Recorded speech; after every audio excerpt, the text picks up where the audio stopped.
De todas maneras, aun cuando yo salí de la circulación bajo el punto de vista de la dirección política para la mitad de la comuna de San Miguel, se estimó de que trabajara en una casa de seguridad y donde el propietario, el dueño de casa, era un no vidente. Entonces, de todas maneras, me iban a visitar algunas personas, compañeros de partido, para informarme, para tenerme informado. Yo era senador y además era responsable del trabajo político que se me había asignado en primera instancia, de manera que necesitaba saber qué es lo que estaba pasando en la panorámica del sector que me habían encomendado. Pero resulta que el no vidente tenía muy agudizado el sentido del oído, de la audición. Así que él se daba cuenta, cuando yo movía un pie, él lo escuchaba. Con mayor razón, en una casa pequeña, cuando yo hablaba, lo que no era conveniente, entonces pedía a los pocos días salir de ahí, con la tan mala suerte que la otra casa de seguridad, como la chupé del mal ojo nuestro. Digo esto, mal ojo, porque estábamos aprendiendo a ser adivinos, ¿no?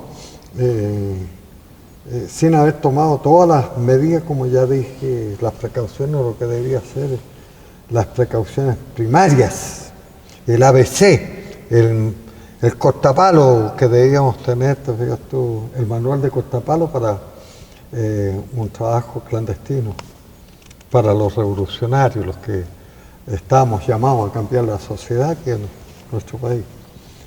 Y me llevaron a la casa de un médico que era un compañero muy responsable en el trabajo de todos los médicos, es decir, era un cuadro político, y su casa quedaba frente donde funcionaba un local del partido, pero además funcionaba una organización que habíamos creado para la lucha contra el ocultamiento de la mercadería y los alimentos, que se llamaba la JAP, la Junta de Abastecimiento y Precio.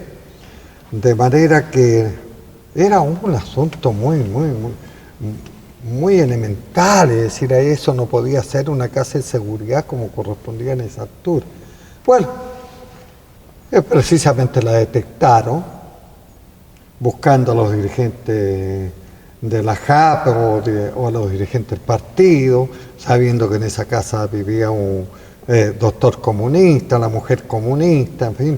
Entonces aparece el servicio de inteligencia de la Fuerza Aérea golpeándome la puerta del baño donde me estaba bañando a primeras horas de la mañana.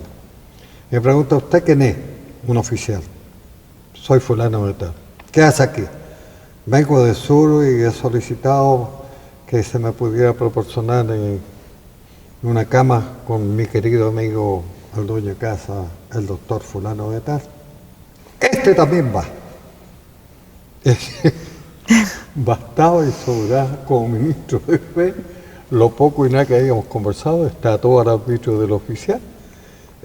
Pasamos al salón, al hall de la casa del compañero. Ahí estaba él, su mujer, sus niños. Ya, los dos arriba. Eso de los dos arriba era un camión con la lista vendada, parado, apuntalados por los fusiles, los AK que tenían la Fuerza Aérea en ese instante, y azotando en las ramas de los árboles llegamos al grupo 10 de la FACH. Nos hacen descender del camión, vendado, nos agarran del pellejo de la espalda, ¡corren! Fue la instrucción. Bueno, ya a esa altura no había nada que oponerse, sabíamos lo que significaba, intuíamos el salvajismo del cual venía siendo privilegiados nuestros valientes soldados. Y recuerdo aquella frase que decíamos: soldado, amigo, el pueblo está contigo, que era la consigna que habíamos levantado como partido, no a la guerra civil, a objeto de evitar el baño de sangre, ¿no?, que se produjo cuando ya Henry Kissinger, los 50, que son los que dirigen la política de inteligencia en Estados Unidos y la CIA, habían determinado dar el golpe de Estado. Edward, el dueño del propietario del Mercurio, había viajado a Estados Unidos, los recursos ya se habían traducido en comprar a una serie de dirigentes sociales de los gremios, estaban los camioneros, los médicos, en fin, qué sé yo, una serie de gremios con paralización y detención de vehículos. Entonces estaba absolutamente claro de que no hay tutías, como se dice vulgarmente. Los que estaban actuando en el grupo 10 de la FACH estaban actuando en plena consonancia con la bestialidad de lo que significa el fascismo. El que no conocía el fascismo ahí lo conoció durante el golpe de Estado del 11 de septiembre. Y eso de correr era para terminar de cabeza golpeándosela contra un armazón, un hangar, porque era un hangar de los aviones del Grupo 10, donde nos llevaron para encerrarnos. Ahí estuve 2 o 3 días, fui fruto de esta tortura, en la cual, por ejemplo, te colocaban los electrodos en la lengua, en la boca, y resulta que la boca y la lengua es húmeda. Entonces los electrodos tenían un campo fértil para actuar. Y colocar la corriente en la boca significa que se pierde el control. El ser humano, la mente, no controla lo que está ocurriendo con las mandíbulas y la lengua, toda la boca. Entonces uno se muerde, se enchueca la boca, en fin, se tuerce, como dicen. Y claro, sangre, escupiendo. Eso, una parte, eran aquellos que salíamos en una fila india, en la cual un preso tomaba un detenido, iba del hombro del otro que lo precedía, y entonces esa caravana iba al baño. Entonces el militar que está a cargo de esa columna de 10, 12 o 15 detenidos presos políticos decía: 3 minutos era para hacer las necesidades, 3 minutos iban 2. Es decir, la cosa psicológica, vendado, no puedes mirar ni para atrás ni para adelante, parado, ¿no? Es decir, ahí hay muchos elementos, esa tortura de la electricidad, ese vejamen, denigración de lo que significa el ser humano, además con unas autoridades. No, eso hay que sentirlo, conocerlo para saber de qué se trata y lo que es el fascismo en ese plan. Después fui llevado al Estadio Nacional, ahí había un simulacro de guerra, los que estaban fuera, los soldadescas que rodeaban las rejas por fuera del estadio, disparaban contra otros que estaban en el interior, tiraban al aire, por supuesto, pero era que asaltaban esto para rescatar prisioneros, para tomarse la posesión de ese sector. Era el Estadio Nacional el que se disputaba y los otros defendían, y nosotros estábamos botados en el suelo, boca abajo, como había sido la instrucción cuando empezaron los primeros balazos, ahí en el pavimento.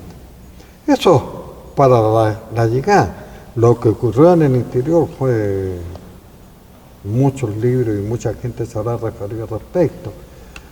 La verdad, las cosas que hay, hasta se suicidaron, se ahorcaron algunos compañeros detenidos porque la bestialidad era muy grande. Se torturaba en la parte de administración del Estadio Nacional, ese campo deportivo para 80.000 personas, 70, 80.000 personas, en la parte de abajo, donde incluso está la venta de caramelos, dulces, galletas, en fin, qué sé yo, y ya hay baños por la aposentaduría de platea, por decirlo así. Ahí estaban los torturadores, pero además ellos utilizaban el velódromo, que es un recinto anexo donde están las pistas para que puedan correr las motos y también las bicicletas, se realiza allí los ejercicios deportivos y entonces ahí nos llevaban en fila de aproximadamente todos los días en la mañana, de madrugada, solamente con la manta que los entregaron, que era una manta de regimiento muy delgada, que era lo único que tenía como colchón, como frazada, es decir, todo eso, en un suelo, de los que han estado en el estadio saben perfectamente bien que es un cemento arrugado, no está ni siquiera pulido, ¿no? Bueno, pero esas eran las camas de cientos y miles de chilenos, gente de distintas responsabilidades, médicos, abogados, estudiantes, obreros, campesinos, ministros, subsecretarios, senadores, diputados, en fin, todo el aspecto humano que entra a actuar en el plano de un país. Estas personas eran trasladadas en un grupo de 100, como digo, tapados. Fíjense que eso era en el mes de septiembre, a fines de septiembre. Ahí me tuvieron detenido hasta noviembre. Es decir, pasamos gran parte del invierno y los primeros días de primavera en esas condiciones. Por tanto, el frío era tremendo, a veces había neblina, caía llovizna, ¿no? Incluso lluvia. Bueno, los trasladaban, yo dije que era una caravana, era una fila de fantasmas que encapuchados ahí, guarecidos bajo esa frazada, caminaba, salía de la puerta del estadio propiamente tal, de la cancha de fútbol, daba la vuelta, salía pero al día y entraba lo que significaba el velódromo. Y allí estaba la maquinaria torturadora de nuevo, donde incluso habían simulacros de guerra, en la cual había toda una orden, atención, apunten, fuego, hay que estar en esa para saber lo que es miedo, ¿no? El terror que se produce una cosa de esa naturaleza. Otra es, bueno, ya, lo que tenéis que hacer es rezar y se acabó el boche. Y de repente tú sentías el ruido del disparo en el oído, llegaba a saltar, ¿no? Era el ajusticiamiento por una persona. Yo recuerdo, por ejemplo, la llegada de Alberto Corbalán, hijo del senador Corbalán. Fue tan torturado, fue tanta la bestialidad de esto, que no pudo sostenerse, no pudo caminar por sus propios pies de regreso al estadio, no pudo. Se le colocó en su frazada. Y entre 4, uno tomado de cada punta de los presos políticos, lo trasladaron hasta el recinto de la cancha de fútbol. Sí, por favor. Y no era el único, por supuesto que no. Estábamos todos sujetos a la misma instancia.